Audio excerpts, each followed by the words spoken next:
Este día vamos a estudiar un tema que tiene por título El consejo de Jesucristo para sobrevivir al final de los tiempos. Repito, el consejo de Jesucristo para sobrevivir al final de los tiempos. Para nadie es un secreto que vivimos en los tiempos finales. Hace muchos años, el apóstol Juan dijo que ya estamos en la última hora de la historia. Y lo dijo en conexión con la aparición del anticristo. Diciendo que un anticristo es todo aquel que promueve una falsa enseñanza acerca de Cristo. Llama la atención cómo tres religiones que hacen esto se han juntado en estos últimos días para confundir a la raza humana. Y me refiero a la religión islámica o musulmana, la religión judía y la religión católica. Estas tres, al construir lo que ellos llaman la casa de la familia abrahámica, se han unido, dicen, para promover la fraternidad humana. Pero esa no es sino otra manera de promover una religión ecuménica que va en contra de las enseñanzas de Jesucristo. Llama la atención que las tres religiones estas se oponen a Cristo de diferentes maneras. La católica, aunque dice ser cristiana, usurpa el ministerio sacerdotal de Cristo en el santuario celestial. Mientras que la musulmana y la judía, estas niegan la divinidad de Cristo, entre otras cualidades. De manera que estas religiones anticristianas se unen ahora en nombre del patriarca Abraham para promover la apostasía final, la cual consistirá en la entronización del papado como la única autoridad político-religiosa que impondrá el nuevo orden mundial con su ley dominical, por medio de ese poder civil que lo hará en un claro homenaje hacia ella como la primera bestia de Apocalipsis 13. Los medios internacionales han destacado en estos días la influencia que ha tenido el Papa junto a los líderes judíos y musulmanes en la construcción en un solo espacio de estos tres templos de sus respectivas religiones allá en los Emiratos Árabes Unidos, como son la mezquita musulmana, una iglesia católica y una sinagoga. Lo han destacado los medios como algo bueno para la humanidad, dicen ellos, porque eso va encaminado a la unidad de las religiones y a la fraternidad humana. Y sobre todo tomando en cuenta la enemistad que estas religiones han tenido entre ellas en el pasado. Pero nosotros sabemos, por la profecía, que esta es otra estrategia de Babilonia la Grande, la madre de las rameras y de las abominaciones de la tierra, para confundir al mundo. Usted, hermano, hermana, no necesita ser católico, judío o musulmán para ser de la familia de Abraham. Usted lo que necesita es ser de Cristo. Pues las Escrituras dicen: si vosotros sois de Cristo, ciertamente linaje de Abraham sois. Pero así anda Babilonia en estos días, confundiendo a la humanidad con una falsa religión. Esto no es otra cosa que una señal de que estamos en el último tiempo y que el reloj profético ya casi se va a parar y Cristo vendrá por nosotros.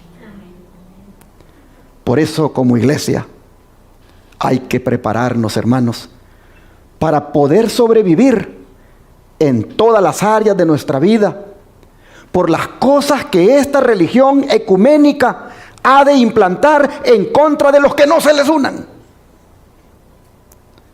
Pero sobre todo, debemos prepararnos en el área espiritual, porque, siendo honestos, allí no estamos bien. Y para esto el Señor tiene un consejo para nosotros, para que arreglemos este asunto donde no estamos bien. Y el consejo está en Apocalipsis 3, versículo 18. Apocalipsis 3, versículo 18. La Escritura dice: por lo tanto, yo te aconsejo que de mí compres oro refinado en fuego, para que seas rico, y vestiduras blancas para vestirte, y que no se descubra la vergüenza de tu desnudez. Y unge tus ojos con colirio para que veas. Aquí nosotros tenemos al admirable consejero dándonos el consejo perfecto en un tiempo perfecto. Él dice que le compremos 3 cosas: oro, vestidos blancos y colirio para nuestros ojos. ¿Y por qué nos da este consejo? Por lo que nosotros decimos que somos, pero no somos. ¿Qué cosa es lo que nosotros decimos que somos, pero no somos? El verso 17 lo dice. Miren ustedes. Porque tú dices: yo soy rico y me he enriquecido, y de ninguna cosa tengo necesidad. Y no sabes que tú eres un desventurado, miserable, pobre, ciego y desnudo. ¿Qué les parece? Nosotros decimos que somos ricos, pero el Señor, ¿cómo nos ve? Pobres. Pobres y miserables. Nosotros decimos que estamos vestidos, pero el Señor, ¿cómo nos ve? Desnudos. Nosotros decimos que tenemos una buena vista, pero el Señor, ¿cómo nos mira? Ciegos. En otras palabras, el Señor nos mira en un estado deplorable, es decir, lamentable, desastroso. ¿Será verdad esto, hermanos? Sin duda que sí. Cuando nos jactamos de nuestros logros espirituales, cuando nos enorgullecemos por lo que sabemos, ahí estamos diciendo que somos ricos. Es decir, teológicamente sabemos demasiado y hasta nos volvemos orgullosos de eso. Somos como el Efraín de antaño. ¿Qué dice el profeta Oseas sobre ese Efraín de antaño? Vamos al libro de Oseas, capítulo 12, versículo 8. Oseas, capítulo 12, versículo 8.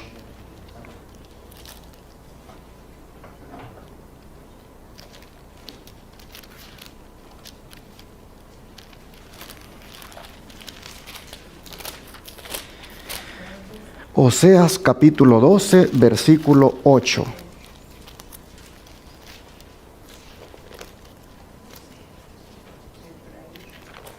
A ver, vamos a ver después de Daniel. No, Oseas capítulo 12, versículo 8. Ahí vamos a ver qué nos dice de ese Efraín de antaño. Oseas 12, versículo 8. Dice así la Escritura. Efraín dijo: ciertamente he enriquecido, he hallado riquezas para mí. Nadie hallará iniquidad en mí, ni pecado en todos mis trabajos. ¿Qué les parece? Aquí nosotros vemos que Efraín es el nombre con el cual se identifica al pueblo profeso de Dios, es decir, a Israel. Y se está jactando de sus riquezas, demostrando suficiencia propia u orgullo. Pero lo que es más, hace alarde de que es inocente, anticipando de esa manera el proceder farisaico de los judíos de los días de Cristo. Estos igualmente se justificaban ante los hombres, pero Jesús los tenía por hipócritas a todos ellos. Vamos a mirar algunos textos. Lucas 16, versículo 13 al 15. Lucas 16, versículo 13 al 15.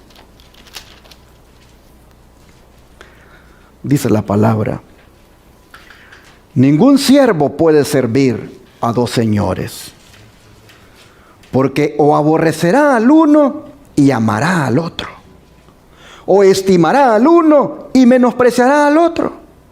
No podéis servir a Dios y a las riquezas. Y oían también todas estas cosas los fariseos, que eran avaros y se burlaban de él. Entonces les dijo: vosotros sois los que os justificáis a vosotros mismos delante de los hombres, mas Dios conoce vuestros corazones, porque lo que los hombres tienen por sublime delante de Dios es abominación. Interesante cómo el Señor describe el estado espiritual de los fariseos. Ellos se creían bendecidos por Dios y por eso se sentían autosuficientes, pero eso lo único que había hecho era convertirlos en hipócritas. Al punto que el Señor dice: Dios les conoce el corazón. Lo que para los demás es sublime de parte de ustedes, el Señor, eso de ustedes le es abominación. En otras palabras, hermanos, el Señor detesta las apariencias del hipócrita. Por eso, en varias ocasiones el Señor les reprendió por esa hipocresía a los fariseos. Vamos a ver unos textos aquí en Mateo 6, versículo 2 y versículo 5, y luego nos saltamos al 16. Mateo 6, versículo 2, dice así: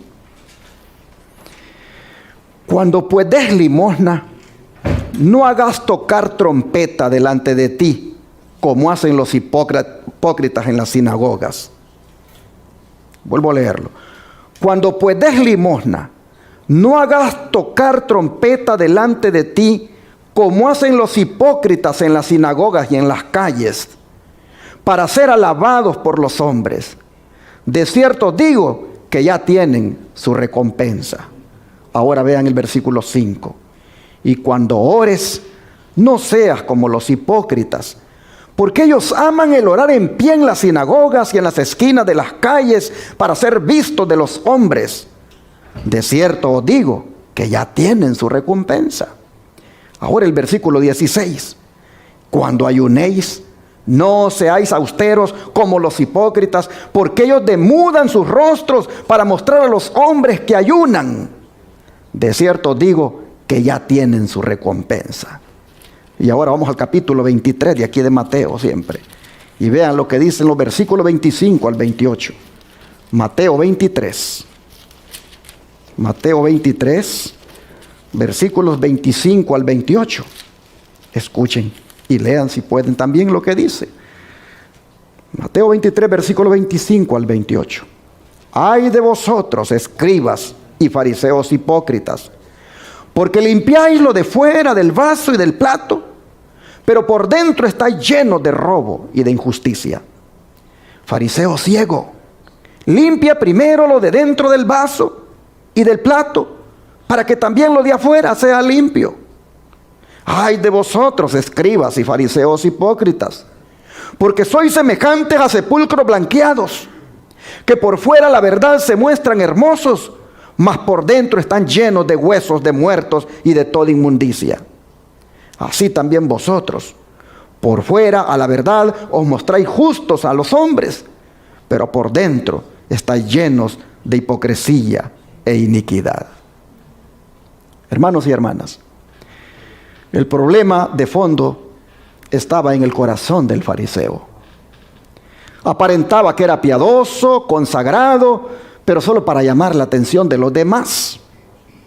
Ayunaba para afligir el cuerpo a causa del pecado, pero sin experimentar el verdadero arrepentimiento.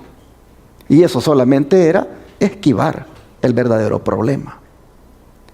De manera que el Señor está mostrando a dónde había llevado al fariseo su orgullo y su autosuficiencia. A dónde los logros, espiritualmente hablando, teológicamente entendidos, los habían llevado a ese nivel de hipocresía. El don de profecía, comentando esta actitud de los fariseos, vean lo que dice. El propósito del ayuno que Dios nos manda a observar no es afligir el cuerpo a causa de los pecados del alma, sino ayudarnos a percibir el carácter grave del pecado, a humillar el corazón ante Dios y a recibir su gracia perdonadora. En otras palabras, hermanos y hermanas, si nosotros ayunamos, pero es nada más una rutina, es porque ya toca que hay que ayunar, pero no ocurre ese día del ayuno, algo que nos lleve, hermanos, a humillar el corazón, algo que nos lleve a considerar cuán grave es el pecado y estar dispuestos a que el Señor nos perdone y abandonarlo. Si eso no está, hermanos, allí como parte del ayuno, es simplemente una formalidad la que hacemos y eso Dios no lo aprueba. Dice, delante de nosotros hay tiempos que probarán el alma de los hombres y habrá necesidad de velar y de practicar la correcta clase de ayuno. Pero este no será como el ayuno de los fariseos. Sus ayunos consistían en ceremonias externas. No humillaban el corazón ante Dios. Estaban llenos de amargura, envidia, malicia, contienda, egoísmo y justicia propia. Inclinaban la cabeza simulando humildad, pero eran codiciosos, llenos de estima y de importancia propias. En espíritu eran opresores, exigentes y orgullosos. Manuscrito 3 del año 1898. Y es esto, hermanos, lo que nosotros debemos entender cuando se trata de ayunar. Que debemos, hermanos y hermanas, pedir a Dios que quite de nosotros toda raíz de amargura que podamos tener, de envidia, de malicia, contienda, egoísmo y justicia propia. No tiene sentido que ayunemos y nosotros sigamos criticando a los demás, sigamos ahí guardando rencor contra alguien, sintiendo esa malicia, contienda, envidia, egoísmo. No tiene sentido, hermanos, cuando venimos y decimos voy a ayunar y yo sigo igual con ese tipo de defectos de carácter que lo único que demuestra es que es un ayuno farisaico el que yo he hecho. Tengamos cuidado cuando vamos a ayunar, porque tiene un profundo significado lo que se está haciendo. Pero hermanos y hermanas, llama la atención de cómo el fariseo ayunaba. Y es triste porque esto mismo es lo que estamos haciendo ahora como iglesia. Lo que se dice de los fariseos, lo que se dice de el orgullo, de la vanagloria, de la jactancia, lo que se dice de ellos, tristemente, hermanos, está ocurriendo en muchos cristianos ahora. Pues Apocalipsis 3:17, hermanos y hermanas, esas palabras que hemos leído son para nuestro tiempo. Son para la iglesia de los últimos días. Es decir, la iglesia de la Odisea. Es a nosotros que se nos dice, porque tú dices yo soy, porque tú dices estoy, y porque tú dices no tengo necesidad. ¿Cómo se le llama eso, hermanos? Orgullo y jactancia. Oh, hermanos y hermanas, el comentario para esto es el siguiente.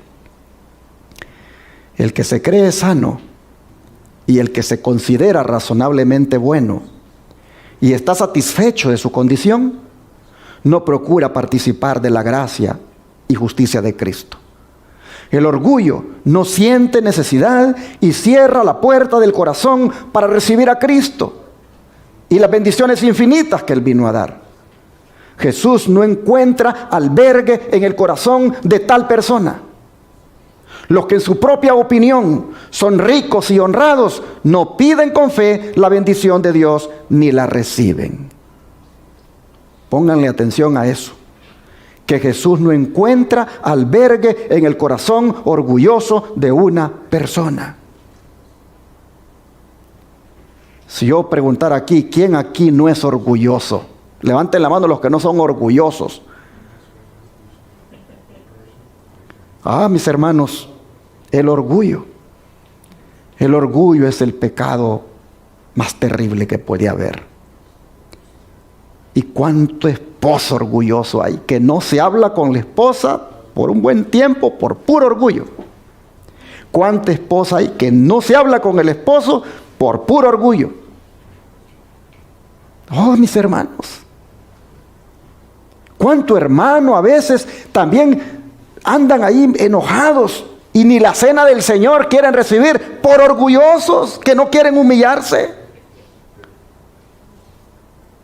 Oh, hermanos, miren ustedes, dice que Jesús no encuentra albergue en el corazón de ese hombre, de esa mujer orgulloso. Por eso el Señor da este consejo a esos que dicen que son ricos y que no tienen necesidad de nada. A esos que son jactanciosos y orgullosos por lo que creen que han logrado espiritualmente. El Señor les dice, no. Así no es como funciona el cristianismo. Busquen la humildad. Humíllense ante el Señor y humíllense el uno al otro. Mire lo que sigue diciendo el don de profecía. Los que hoy profesan religiosidad en todas las iglesias, aman al mundo y se conforman con él. Gustan de las comodidades terrenales y aspiran a los honores. Están llamados a sufrir con Cristo, pero retroceden ante el simple oprobio. Apostasía, apostasía, apostasía es lo que está grabado en el frontal mismo de cada iglesia. Y si lo supieran o sintieran, habría esperanza. Pero hay de lo que se oye decir: rico soy y estoy lleno de bienes y nada me falta.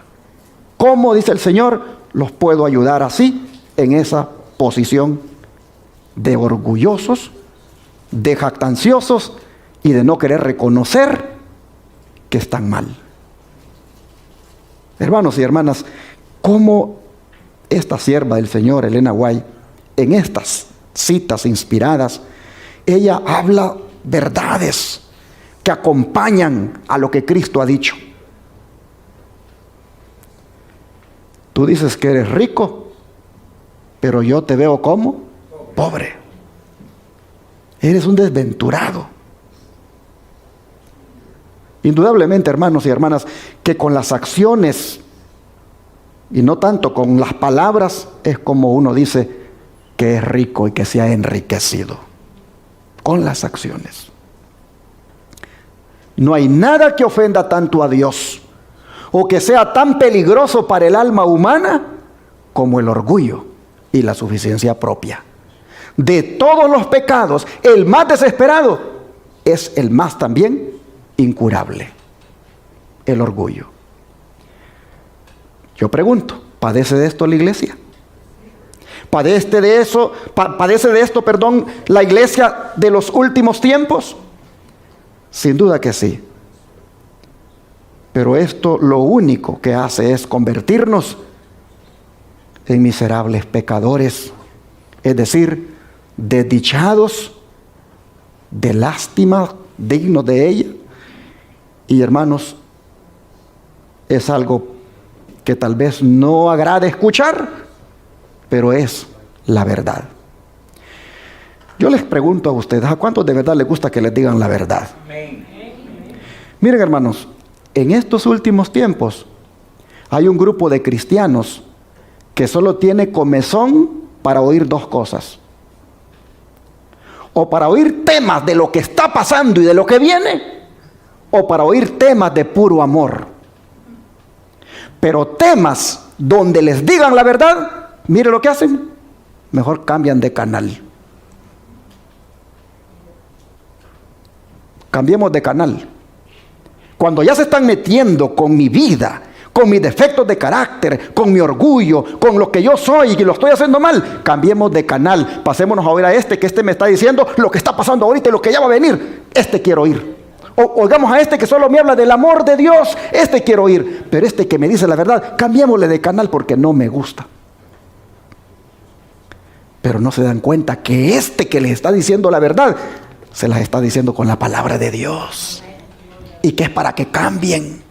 Es para que sean nuevas personas. Es para que de verdad sean cristianos genuinos y no engañados. Oh, hermanos y hermanas, tú dice aquí en la pantalla: yo soy rico y estoy enriquecido y no tengo necesidad de ninguna cosa. Y no sabes, dice el Señor. Eso es lo peor. Eso es lo peor, que no sabes, dice, que tú eres un desventurado, miserable, pobre, ciego y desnudo. De manera, hermanos y hermanas, que el Señor, al vernos así, miserables, pobres, desdichados, dignos de lástima, Él viene y nos ofrece una solución. El Señor es tan bueno, hermanos, que Él, al vernos en esa condición, se presenta a nosotros como la única esperanza. Él se presenta a nosotros para ayudarnos y nos dice: ¿qué cosa? ¿Compren qué cosa? Oro. ¿Quieren ser ricos de verdad? Hagan la mejor inversión de su vida comprándome, dice el Señor, ¿qué cosa? Oro. Oro, para que salgan de esa pobreza espiritual. ¿Y qué clase de oro nos aconseja el Señor que compremos? Vamos otra vez, Apocalipsis 3:18. Apocalipsis 3:18. Vamos a ver qué clase de oro el Señor dice que le compremos.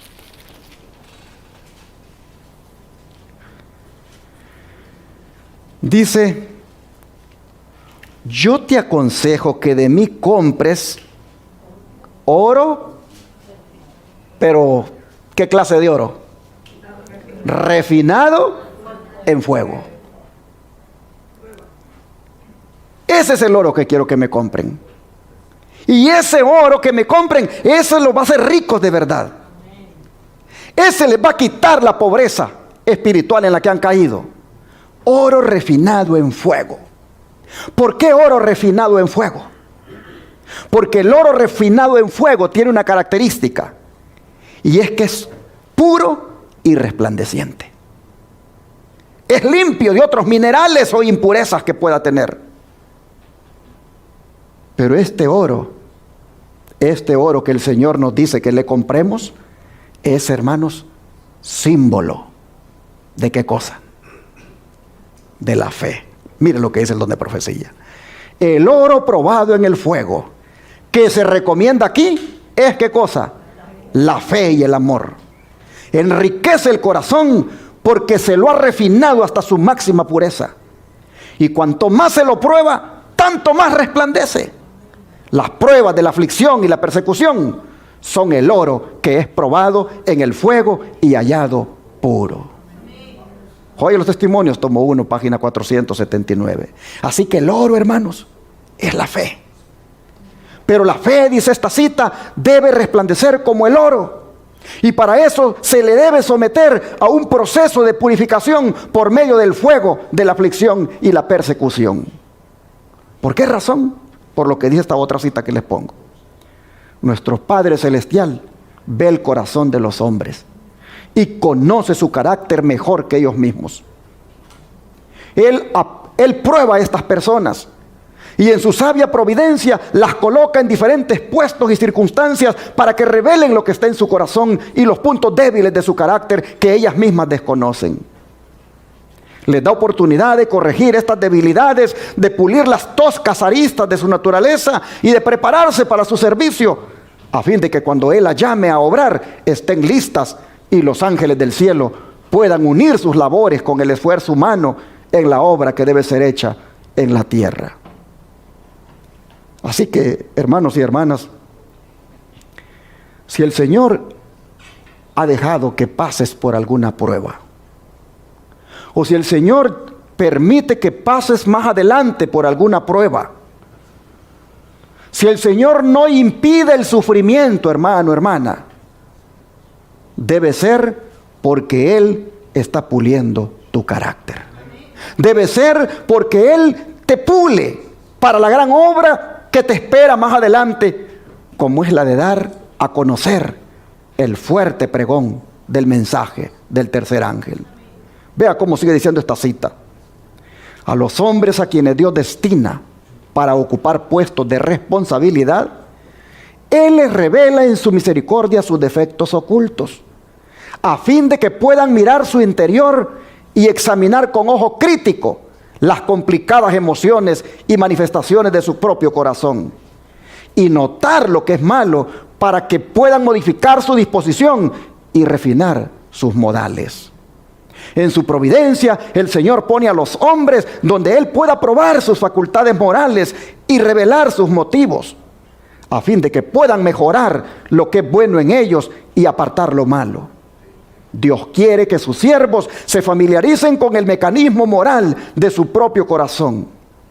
A fin de lograrlo, permite con frecuencia que el fuego de la aflicción los asalte para que se purifiquen. Joya de los Testimonios, tomo 1, página 475.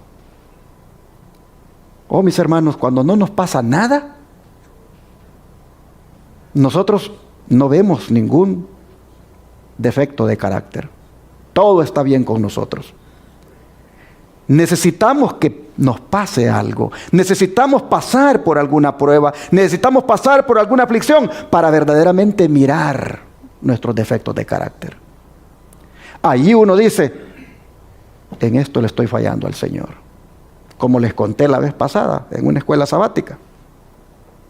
Este servidor tenía como $600 ahí, de diezmos retenidos, que yo no los entregaba, porque yo decía de que no los iba a entregar, yo los iba a entregar más adelante. Ni me los agarraba, pero no los entregaba. Y ahí estaban los $600. Y les conté a ustedes, aquí por las cámaras salió, cómo durante el tiempo que estuvieron los $600 retenidos, nos vino en la casa, como familia, una situación económica difícil. Y yo miraba que el dinero que entraba, así como entraba, hermano, se desaparecía. De manera que necesitábamos que mi esposa fuera a trabajar. Y comenzamos a orar para que Dios le diera trabajo a ella. Y yo no entendía por qué oraba, porque le diera trabajo y no salía el trabajo. Así la pasamos 6 meses. Hasta que un día, arrodillado, le hablé al Señor como así, como quien le habla a un amigo. Y le dije, ¿qué está pasando? Le dije. Yo hablo de ti, predico de ti, yo creo en ti, y yo aquí oro, he orado por muchas personas, y las peticiones que he hecho por otras personas hasta las has contestado, y a mí no me contestas. Y allá arrodillado el Señor me hizo ver, ahí tienes algo que no te pertenece, entrégalo, devuélvelo. Hermano, fue fuerte lo que sentí. Y yo dije, obedientemente, hagamos un sobre de diezmo, metamos este dinero y lo entregamos. Ese sábado que entregué el diezmo, a la puesta del sol, le dijo una hermana a mi esposa: hermana, le dice, en tal lugar están entrevistando para trabajo. ¿Le gustaría a usted ir mañana a una entrevista? Sí, dice mi esposa. Ese día le entrevistaron y ese mismo día quedó contratada. Y trabajó en ese lugar por 5 años. Y se acabó toda la situación económica difícil que estábamos pasando, porque vimos en la prueba el defecto que teníamos. A veces, hermanos, el Señor le permite a uno que vaya por caminos que uno no quiere ir, pero el Señor quiere ahí mostrarte algo. El Señor quiere que veas allí dónde está tu defecto. Así que, hermanos y hermanas, no reneguemos cuando somos probados. Más bien en la prueba examinemos a ver qué está pasando con nosotros. El Señor sin duda nos está puliendo porque nos quiere preparar para algo mejor. Y así como estamos, no estamos listos para esa misión. Así que el Señor, hermanos, cuando permite que lleguen las pruebas a nuestra vida, es para purificarnos. Amén, hermanos. Mire lo que es el libro Malaquías. Malaquías capítulo 3, versículo 2 y 3. Malaquías capítulo 3, versículo 2 y 3.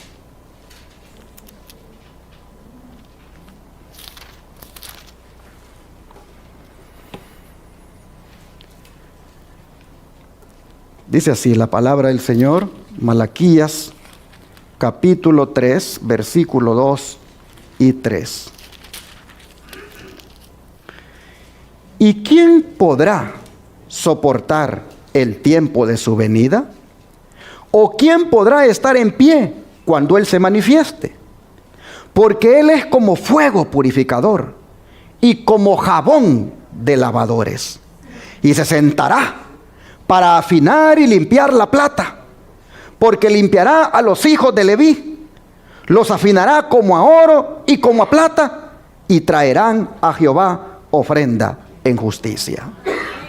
Los hijos de Leví, se menciona aquí especialmente a los sacerdotes, como los meros responsables de conducir al pueblo en justicia mediante su ejemplo y enseñanza. Los afinará, dice la Escritura.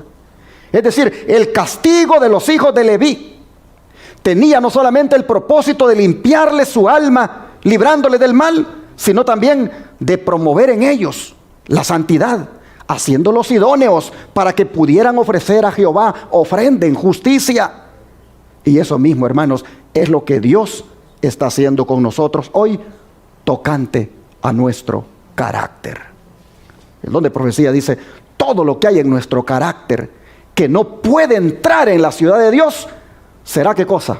Reprobado. Si nos sometemos a la purificación del Señor, toda la escoria y los residuos serán consumidos. El Señor considera a los hombres en las diferentes esferas en que actúan, y el carácter es probado de acuerdo con las diferentes circunstancias en que se encuentran. Carta 20, 1893. Llama la atención, hermanos y hermanas, que toda la escoria, dice, de nuestro carácter y los residuos tienen que ser consumidos, porque no podemos entrar en la ciudad de Dios con ese carácter lleno de orgullo, lleno de envidia, lleno de egoísmo, lleno de rencor, lleno de ira. Oh, hermanos, no se puede. El Señor entonces nos pasa por el fuego de la prueba para que allí nos purifiquemos de esas cosas. Sigue siendo el don de profecía. En este pasaje que leímos de Malaquías, se describe un proceso depurador, purificador, que el Señor de los ejércitos llevará a cabo en el corazón de los hombres. El proceso es sumamente angustioso para el alma, pero solo por ese medio puede eliminarse la escoria. Es necesario que soportemos pruebas, pues mediante ellas se nos acerca a nuestro Padre Celestial para que obedezcamos su voluntad y podamos darle una ofrenda en justicia. El Maestro sabe en dónde necesitamos ser purificados para su reino celestial. No quiere dejarnos en el horno hasta que hayamos sido consumidos del todo. No. Como un refinador, dice, y purificador de plata, contempla a sus hijos y observa el proceso de purificación hasta que perciba su imagen reflejada en nosotros. Aunque con frecuencia sintamos que la llama de la aflicción se enciende en torno de nosotros y a veces temamos ser enteramente consumidos, sin embargo, la bondad de Dios es tan grande para nosotros en esas oportunidades como cuando experimentamos libertad espiritual y triunfamos en Él. El horno debe purificar y refinar, pero no consumir y destruir. En su providencia, Dios nos quiere probar para purificarnos como a los hijos de Leví, a fin de que le ofrezcamos una ofrenda en justicia. Hermanos y hermanas, acuérdese usted cuando pase por la prueba. El Señor no me ha metido en este horno para consumirme, no me ha metido en este horno para que yo aquí me achicharre y desaparezca. No, no, no. El Señor me ha metido en este horno para purificarme. Y Él está allí a la puerta del horno, mirando si esa persona ya se puede reflejar el Señor en él. Cuando esa persona logre reflejar el carácter de Cristo en su vida, esa persona ya fue purificada. Pero el Señor está allí vigilando, no, para que no lo queme la llama, para que no lo destruya. El Señor está ahí. Hermanos, a veces nosotros cuando somos probados, esto o no lo sabemos o se nos olvida. Y entonces entramos en una desesperación, en un pánico, en un abatimiento, en una situación caótica, porque decimos que vamos ahí a perder la vida. Pero solo se va a perder la vida si el Señor lo permite. Si no, hermanos, el Señor nos va a sacar en victoria. Porque el Señor solo ha querido que pasemos por ahí para que el carácter nuestro se pula. Y todo esto está a tono con lo que dice el apóstol Pedro. Pues vean lo que dice la primera carta del apóstol Pedro, primera de Pedro 1, versículos 6 y 7. Primera de Pedro, capítulo 1, versículos 6 y 7. Dice así la palabra del Señor.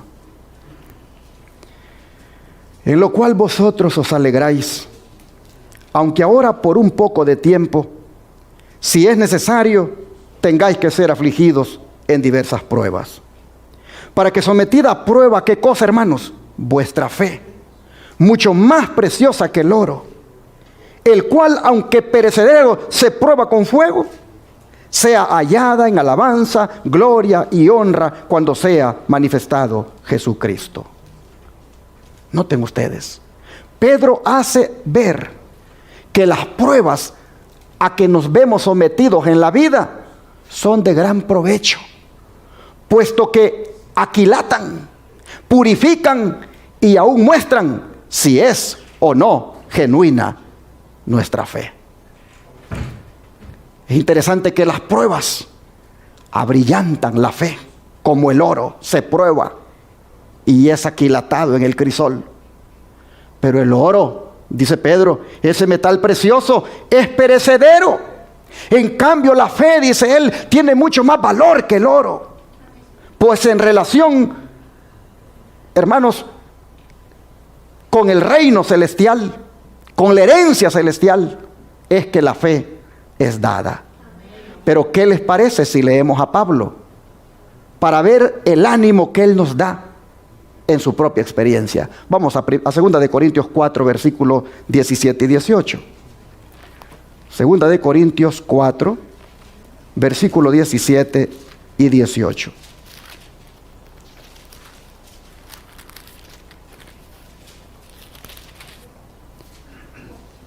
Dijo Pablo así: porque esta leve tribulación momentánea produce en nosotros un cada vez más excelente y eterno peso de gloria, no mirando nosotros las cosas que se ven, sino las que no se ven, pues las cosas que se ven son temporales, pero las que no se ven son eternas. Dice el don de profecía: si Pablo, acosado por todos lados, perplejo, perseguido, podía llamar a sus pruebas leves tribulaciones, ¿de qué tiene que quejarse el cristiano hoy? ¿Quién de nosotros ha sufrido como sufrió Pablo? ¿Quién de nosotros ha sido azotado con varas por predicar el evangelio? Y entonces dice la sierva del Señor acá, si Pablo a las pruebas les podía llamar leves tribulaciones, ¿de qué tiene que quejarse el cristiano hoy? Cuán baladíes, dice, son nuestras pruebas en comparación con las muchas aflicciones del apóstol Pablo. No son dignas, dice, de ser comparadas con el eterno peso de gloria que espera al vencedor. Las pruebas son los operarios de Dios, permitidas para la perfección del carácter. No importa cuán grandes sean las privaciones y los sufrimientos del cristiano. No importa cuán oscura e inescrutable pueda parecer la senda de la providencia. El cristiano debe regocijarse en el Señor, sabiendo que todo le ayuda para su bien. Evangelio 6:5, 1902. Así que, hermanos y hermanas, con lo dicho hasta aquí, si las pruebas son buenas para que revelen nuestro carácter, sería bueno preguntarnos qué es lo que va a revelar el sufrimiento por el cual estamos pasando en estos momentos, o el sufrimiento que pasemos más adelante. ¿Qué es lo que va a revelar esa prueba acerca de nuestro carácter? ¿Sobre qué material estamos hechos? La prueba eso es lo que hace. Revela el material del cual estamos hechos. La prueba determina si nosotros vamos a permanecer firmes o no. Yo creo que debemos ponerle atención a lo que Pablo dice en 1 Corintios 3, versículo 12 al 15. 1 Corintios 3, versículo 12 al 15.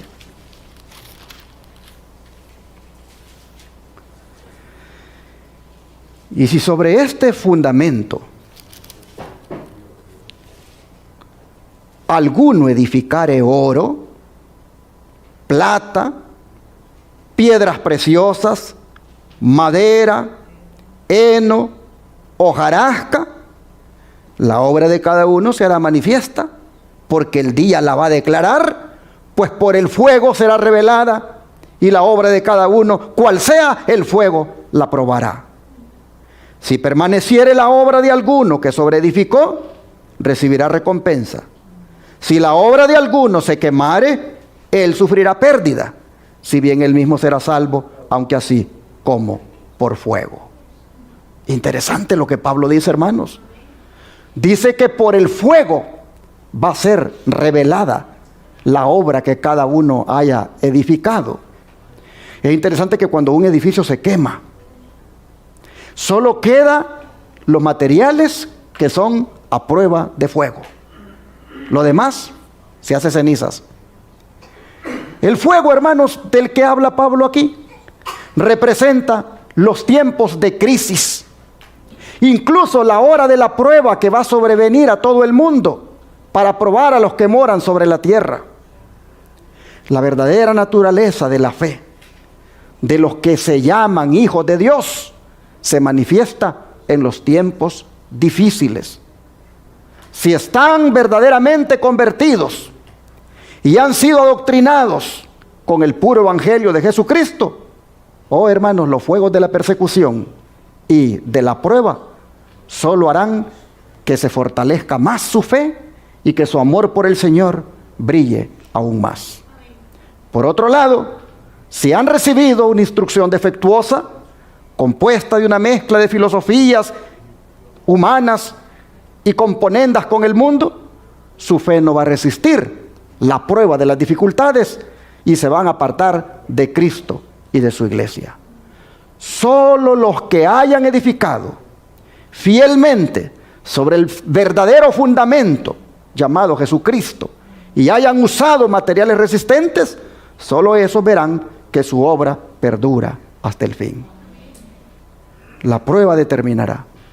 Nosotros sabemos que nos vamos a ver enfrentados a una prueba que es la prueba, creo yo, más dura que vamos a tener. Y es la ley dominical. Cuando tengamos que decidir si para comprar o vender debemos estar sellados o marcados. Esa decisión, hermanos, tenemos que tenerla bien arraigada desde ya en el corazón. Y debe ser la de estar sellados con el sello del Dios vivo. Y no claudicar en ese momento. Pero en ese momento va a revelar esa prueba qué clase de fe es la que teníamos y de qué material estábamos hechos. Hermanos y hermanas, este es el tiempo donde debemos comprarle a Jesús su oro, el oro de la fe, el oro refinado en el fuego, la fe purificada por las pruebas. Este es el tiempo de comprárselo al Señor, porque nos espera una prueba más dura por delante. Dice el don de profecía: hace una gran diferencia el material que se usa en la edificación del carácter. El largamente esperado día de Dios pronto probará la obra de cada hombre. La obra de cada uno se hará manifiesta por el fuego. Así como el fuego revela la diferencia entre el oro, la plata, las piedras preciosas y la madera, el heno y la hojarasca, así también el día del juicio pondrá a prueba los caracteres, mostrando la diferencia entre los caracteres formados a la semejanza de Cristo y los que son formados a la semejanza del corazón egoísta. Todo egoísmo, toda falsa religión aparecerán entonces tal como son. El material inservible será consumido, pero nunca perderá su valor el oro de la fe verdadera, sencilla y humilde. Nunca podrá ser consumido, porque es, ¿qué cosa? Imperecedero. Se verá que una hora de transgresión es una gran pérdida, mientras que se contemplará que el temor de Jehová es el principio de la sabiduría.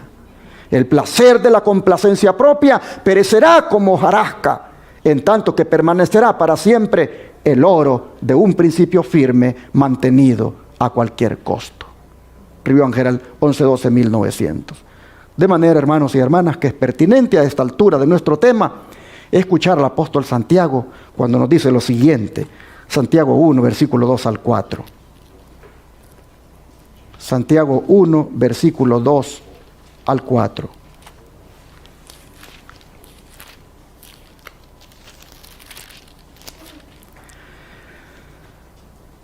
Hermanos míos, tened por sumo gozo cuando os halléis en diversas pruebas, sabiendo que la prueba de vuestra fe produce ¿qué cosa, hermanos? Paciencia. Mas tenga la paciencia su obra completa, para que seáis perfectos y cabales, sin que os falte cosa alguna. ¿Qué les parece? El apóstol nos dice que cuando vengan las pruebas, que más bien dice tengamos por sumo gozo el que estemos pasando por ellas, porque esa prueba va a producir en nosotros una cualidad de carácter que es indispensable para enfrentar las pruebas más difíciles que vendrán, como es esta de la perseverancia. Dice paciencia aquí, pero no es una actitud pasiva, sino una persistencia, la que vamos nosotros a obtener cuando pasemos por la prueba que estemos pasando. Hermanos, dejemos que la prueba haga su obra completa, para que quedemos, dice, perfectos y cabales, es decir, conforme al carácter del Señor. El don de profecía dice: el hecho de que somos llamados a soportar pruebas demuestra que el Señor Jesús ve en nosotros algo precioso que quiere desarrollar. Si no hubiera en nosotros nada con qué glorificar su nombre, Él no perdería tiempo en refinarnos. ¿Por qué? Porque Él no echa piedras inútiles en su hornillo. Lo que Él refina es mineral precioso. Amén. Usted es un mineral precioso. Todos somos un mineral precioso. Y el Señor no echa piedras inútiles al horno. Echa piedras preciosas que las mete ahí para que se refinen y puedan Él mirarse en ellas. Es decir, queden tan brillantes que el Señor se pueda ver en ellas. Ah, miren qué cosa más hermosa, hermanos. Mineral precioso somos nosotros. El herrero dice: coloque el hierro y el acero en el fuego para saber de qué clase son. Así el Señor permite que sus escogidos pasen por el horno de la aflicción para probar su carácter y saber si pueden ser amoldados para su obra. Qué hermosa declaración. Oh, mis hermanos, el Señor ve en nosotros algo precioso. El Señor ve en nosotros algo que puede glorificar su nombre y por eso se toma el trabajo de pasar a sus hijos por las pruebas. Nosotros no nos gustan las pruebas, a nadie le gustan, a nadie le gusta sufrir. Pero recuerde usted que cuando usted ama a Dios, le es fiel y le sirve, si pasa por una prueba, si pasa por un sufrimiento, el Señor lo ha permitido para probarle a usted su fe y fortalecerle más. Sigue diciendo el don de profecía. La purificación del pueblo de Dios no puede lograrse sin que dicho pueblo soporte padecimientos. ¿Cuántos queremos ser purificados de nuestros pecados? Dice que eso no se puede lograr sin que nosotros tengamos que pasar por padecimientos. Dios permite, dice, que los fuegos de la aflicción consuman la escoria, separen lo inútil de lo valioso, a fin de que el metal puro resplandezca.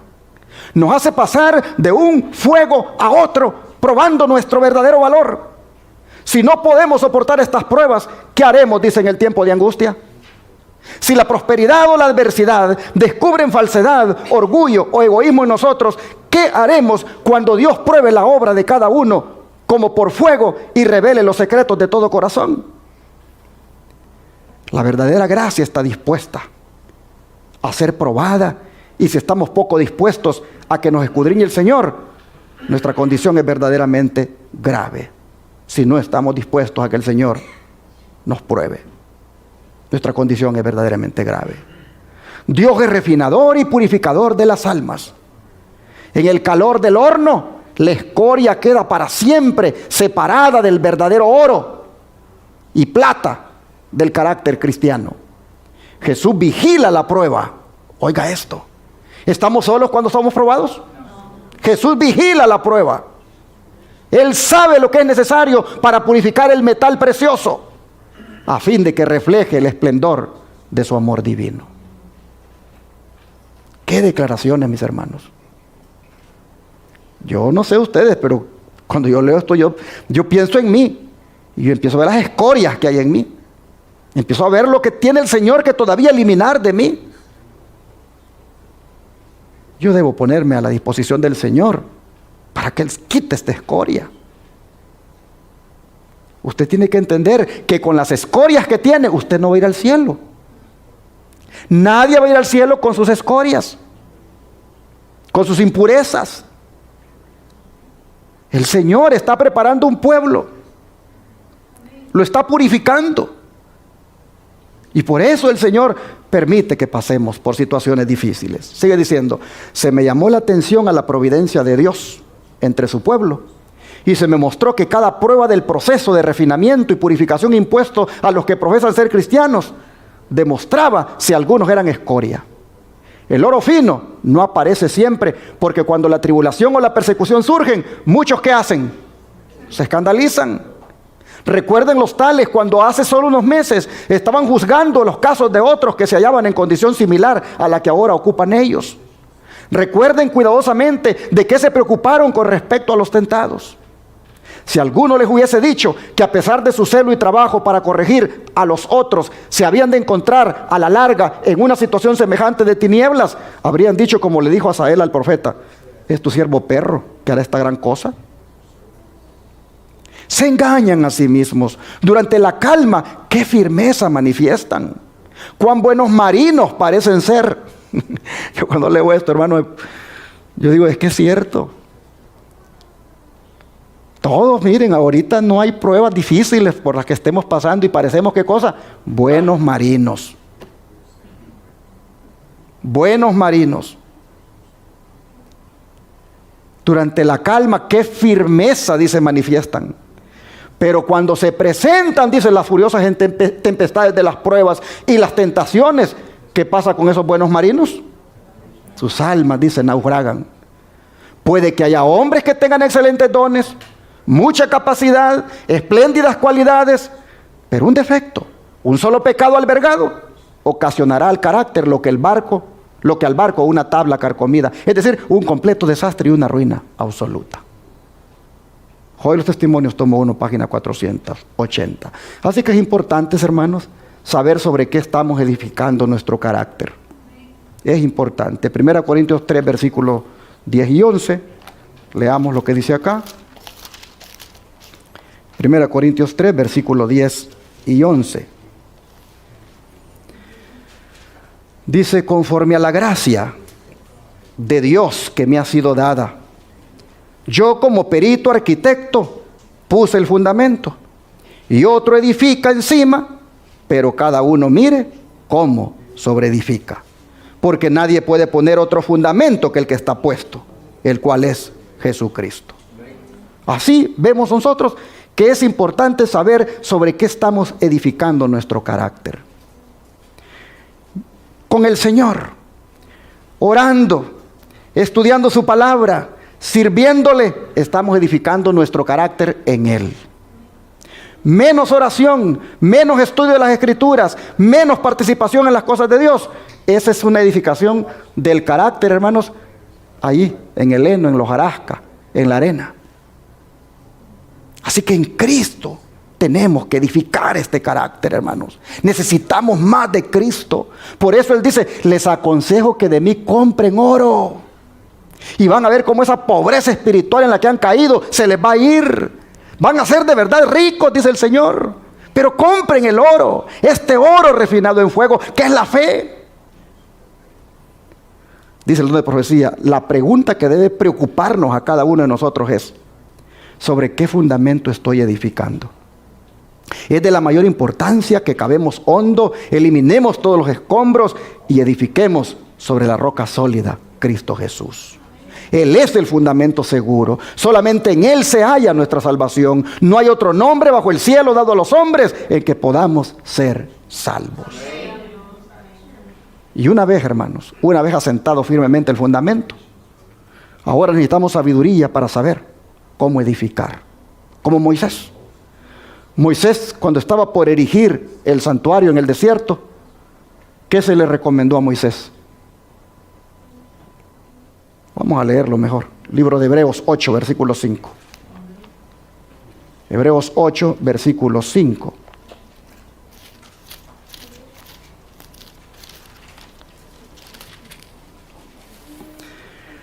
Dice: los cuales sirven a lo que es figura y sombra de las cosas celestiales. Como se le advirtió a Moisés cuando iba a erigir el tabernáculo, diciéndole: mira, haz todas las cosas conforme al modelo que se te ha mostrado en el monte. A ver, hermanos, ¿qué se le recomendó a Moisés cuando iba a hacer el santuario? Que lo hiciera todo conforme a un modelo que se le había mostrado en el monte. Pero así como para edificar el santuario se le dio un modelo, interesante que para edificar el carácter también se le dio otro modelo, el cual era la ley de Dios. Pues no era su misión solamente construir el santuario, no solamente era edificar el santuario, también era edificar el carácter. De manera que le dio también la ley de Dios. El don de profecía lo dice acá en esta cita de Consejos sobre Maestros, página 61. Dice que en su ley Dios nos ha dado el modelo. Nuestra edificación del carácter debe hacerse de acuerdo con el modelo que se te ha mostrado en el monte. La ley, dice, es la gran norma de justicia y representa, ¿qué cosa? El carácter de Dios. Y es la prueba de nuestra lealtad hacia su gobierno y se nos la revela en toda su belleza y excelencia en la vida de Cristo. Pero hay un modelo. Y el modelo es la ley de Dios vista en el Señor, cumplida cabalmente. Y así, hermanos, inspirados en Él, nosotros también cumplirla. De manera que vale la pena que nosotros edifiquemos nuestra vida en el Señor. Ya es tarde y voy a terminar diciéndoles que hay un consejo, y es a que nosotros esta fe que ha sido comparada con el oro, hermanos, la extraigamos de la palabra de Dios. El Señor tiene mucho oro para nosotros en esta mina. Las Sagradas Escrituras son la mina de oro, donde el cristiano puede extraer para enriquecerse y fortalecerse. En la palabra de Dios está la mina de oro. Pero así como las ricas vetas de oro y plata se ocultan bajo la superficie de la tierra, de manera que todo el que quiere hallar ese precioso material tiene que cavar para encontrarlo, así también el cristiano tiene que cavar aquí para encontrar el oro. El cristiano también tiene que buscar las verdades que aquí están como oro precioso para su vida. Los cristianos tienen que buscar el oro de la fe en la palabra de Dios. Romanos 10:17 lo dice. Romanos capítulo 10, verso 17.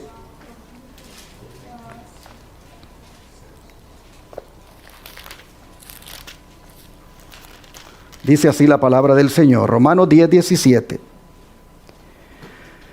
Así que la fe es ¿por qué cosa? Por el oír, y el oír por la palabra de Dios. ¿Quieres extraer oro? Ven a la mina de oro todos los días. ¿Quieres agarrar oro, que es el oro de la fe? Ven aquí a esta mina, que en la medida en que te contactes con ella, que en la medida en que la estudies, que en la medida en que la escuches, tú recibes fe y más fe. Oh, mis hermanos y hermanas, fe es lo que necesitamos para sobrevivir en estos tiempos finales. Esta fe solo se extrae de la santa palabra de Dios. Y así hoy he compartido solo el primer tema del consejo de Jesucristo para sobrevivir al final de los tiempos. Los otros dos consejos, que son que le compremos a Él vestiduras blancas y que le compremos colirio, serán otros dos sermones que voy a predicar. Ahora quiero decirles que escuchemos el consejo. Dice un dicho, que el que oye consejos, ¿qué cosa? Entonces, hermanos, escuchemos el consejo del Señor y compremos el oro de la fe, porque en este final de los tiempos la fe de cada uno va a ser probada. En la medida en que le compremos a Jesús el oro todos los días, estaremos ricos en fe. ¿Cuánto le gustaría en este momento que le pidiéramos al Señor que nos llene de fe, que nos aumente la fe, que nos haga ricos en fe? ¿Cuánto le gustaría que oráramos por eso? Vamos a arrodillarnos entonces y a pedírselo al Señor.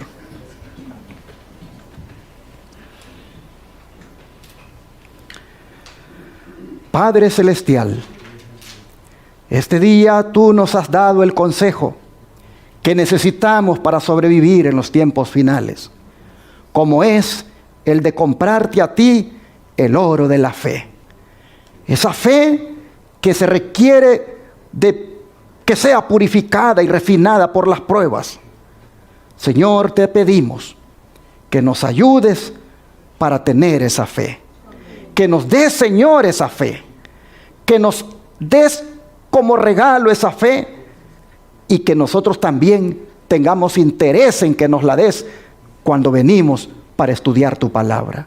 Ayúdanos, Señor, a tener la fe de Jesús, la fe que Él tuvo aquí en la tierra, esa fe que le ayudó a soportar, esa fe que en las pruebas lo ayudó a mantenerse firme, esa fe que en la prueba reveló que era una fe pura, una fe que reflejaba el carácter del Padre. Señor, te pedimos que esa fe, por favor, nos des a cada uno de nosotros.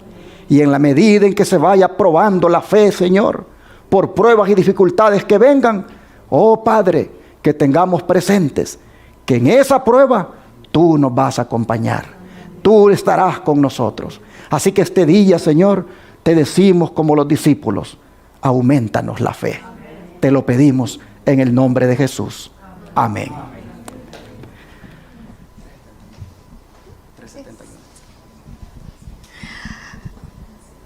Bueno, hermanos, como dijo el pastor, ¿verdad? El que no recibe esto, pues, ¿verdad? Dice comúnmente no llega viejo, pero nosotros no solo queremos llegar a viejos, queremos llegar a la patria celestial, a morar allá con nuestro Padre Celestial, ¿verdad? ¿De pie? Bueno, les invito a ponerse de pie. Vamos a cantar el himno 371, Dame la fe de mi Jesús.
Este himno habla de una fe que salva, una fe salvadora. Y esta fe, hermanos, es la fe de Jesús. Nosotros necesitamos asegurarnos, andar en fe, perseverar en la fe. Necesitamos crecer en fe. Necesitamos para todo lo que hagamos, hermanos, ser guiados por la fe. Esto es algo importante, tan importante que hasta Jesús preguntó: ¿y cuando el Hijo del Hombre venga, hallará fe en la tierra? La fe. El Señor este día, a manera de consejo, dice: cómprenmela, cómprenmela. Sean ricos en fe. Creo que si meditamos en el mensaje, procuraremos cada día afirmarnos en la fe. Vamos a orar para agradecer al Señor por su palabra. Oh Padre, estamos viviendo, Señor, en tiempos donde muchos incluso han perdido la fe, han abandonado la fe. Muchos, Señor, viven por vista, es decir, ya no ponen la mirada en las cosas de arriba. Y no tienen más, Señor, interés en seguir perseverando. Y eso está poniendo en riesgo su salvación. Pero en esta mañana tú nos has dicho a nosotros que como iglesia del tiempo del fin, que está pasando por angustias y que todavía las pasará, la fe es algo que incluso hay que comprarla, en el sentido de que hay que buscarla, que hay que hacer un esfuerzo, que hay que estar deseando tenerla. Señor, hoy nosotros nos encomendamos en tus manos y te pedimos para que nunca dejemos la fe en ti. Nunca, Señor, abandonemos la fe. Ayúdanos a perseverar en ella, sobre todo en la fe que salva. Padre, gracias por tu palabra, en el nombre de Jesús. Amén.